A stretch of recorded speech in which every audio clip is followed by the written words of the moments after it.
Dear student, science cues में आपका स्वागत है। क्यूज की शुरुआत करते हुए आइए सबसे पहले विभिन्न परीक्षाओं में पूछे गए प्रश्नों का अभ्यास करेंगे। पहला प्रश्न है, ताप बढ़ने पर द्रव की श्यानता। आप इसका जवाब हमें लिखिए। घटती है, बढ़ती है, अपरिवर्तित रहती है, कोई नहीं। ताप बढ़ने पर द्रव की श्यानता घटती है, जबकि ताप बढ़ने पर गैस की श्यानता बढ़ती है। अब बात है श्यानता अर्थात विस्कोसिटी है क्या है, तो तरल यानी फ्लूइड का वह गुण है जो अपने सतहों के बीच होने वाले आपेक्षिक गति का विरोध करता है।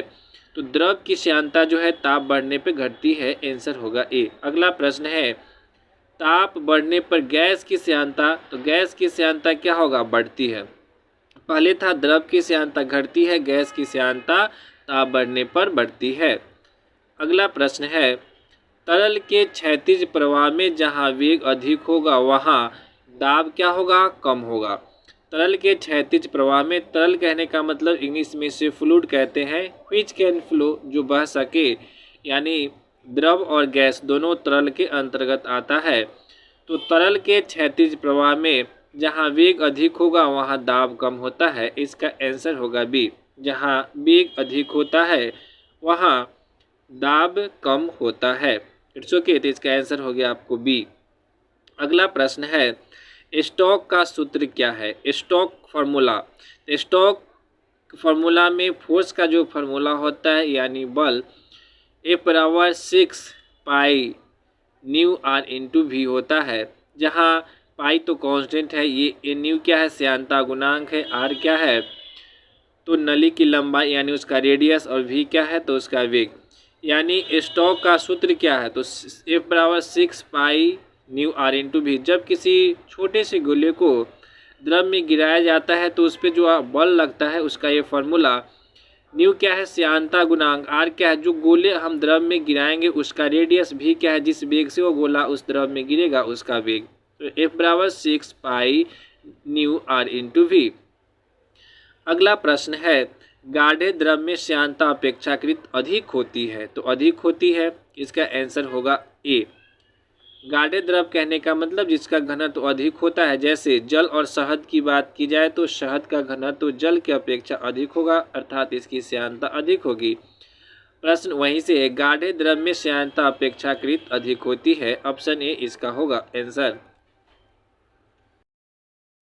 अगला प्रश्न है प्रश्न संख्या 6 से, तरल के प्रवाह की दर मापा जाता है।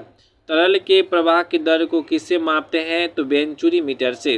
तरल के प्रवाह के दर को मापने के लिए किस रेट से तरल यानी फ्लूइड फ्लो कर रहा है, वेंचुरी मीटर का प्रयोग करते हैं। तो तरल के प्रवाह के दर को मापने के लिए वेंचुरी मीटर का प्रयोग करते हैं। श्यानता गुणांक का मात्रक या बीमा है। श्यानता गुणांक का बीमा क्या होता है, तो श्यानता गुणांक का बीमा निकालेंगे। अब स्टोक के फार्मूला अभी जो हम बताए, F=6 pi nu r is to v, वहाँ से न्यू का फार्मूला आपको निकालना है। जब श्यानता इसका वैल्यू निकालेंगे तो इसकी जो बीमा होगी वो m L का पावर -1 और T का पावर -1 होगा। तो श्यानता गुणांक का क्या बीमा होता है, m L का पावर -1 T का पावर -1, इसका आंसर सी होगा। अगला प्रश्न है प्रश्न संख्या 8, श्यानता गुणांक का मात्रक है। श्यानता गुणांक का मात्रक क्या होता है, तो पॉइज। श्यानता गुणांक को पॉइज में व्यक्त करते हैं, अर्थात इसका मात्रक पॉइज होगा, या पॉइजली या डेका पॉइज या न्यूटन सेकेंड भी इसका मात्रक लिखते हैं ना। तो श्यानता गुणांक का मात्रक क्या होगा यहाँ, पॉइज। पास्कल दाब का मात्रक होता है, न्यूटन बल का मात्रक होता है, जूल ऊर्जा का मात्रक होता है। तो श्यानता गुणांक का मात्रक यहाँ क्या होगा, पॉइज होगा। It's okay, option A answer होगा। प्रश्न संख्या 9, आंधी आने पर छप्पर का उड़ना किस सिद्धांत पर आधारित है। आंधी आने पर छप्पर का उड़ना किस सिद्धांत पर आधारित है, तो बर्नौली का सिद्धांत। किस सिद्धांत पे, बर्नौली का सिद्धांत। अब बर्नौली का सिद्धांत क्या है, तो जब किसी नली से आदर्श द्रव को या फ्लूइड आदर्श द्रव जब किसी नली से फ्लो करता है तो उस नली के एकांक आयतन की कुल ऊर्जा नियत होती है। कुल ऊर्जा कहने का मतलब प्रेशर ऊर्जा plus potential energy plus kinetic energy सबका सम हमेशा एक कांस्टेंट यानी एक ही वैल्यू देता है, कांस्टेंट नियतांक के बराबर होता है।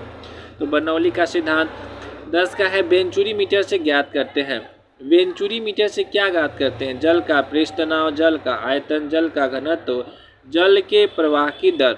आप इसका आंसर हमें लिखिए। वेंचुरी मीटर से ज्ञात करते हैं जल के प्रवाह की दर। जल के प्रवाह की दर को ज्ञात करने के लिए वेंचुरी मीटर का प्रयोग करते हैं। आंसर इसका होगा डी। अगला प्रश्न है 11 नंबर 11। द्रव्यों का वह गुण जिसके कारण यह अपनी विभिन्न परतों में होने वाली गति का विरोध करता है कहलाता है।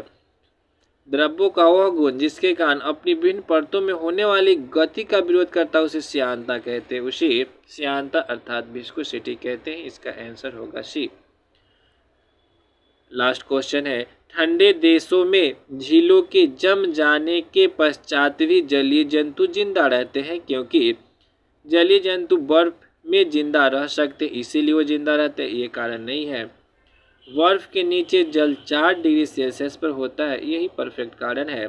तो जलीय जंतु ठंडे प्रदेशों में झीलों के जम जाने के पश्चात भी जलीय जिंदा रहते हैं क्योंकि बर्फ के नीचे जल 4 डिग्री सेल्सियस पर होता है। क्योंकि हम जैसा कि जानते हैं आप लोग, बर्फ ऊष्मा का कुचालक होता है।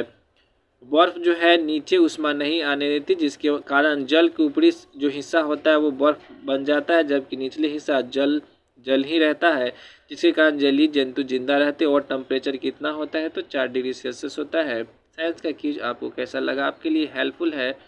यह क्यूज आपके लिए बेशक हेल्पफुल है तो वीडियो को लाइक कर दे और अपने दोस्तों के साथ भी शेयर कर दे। धन्यवाद।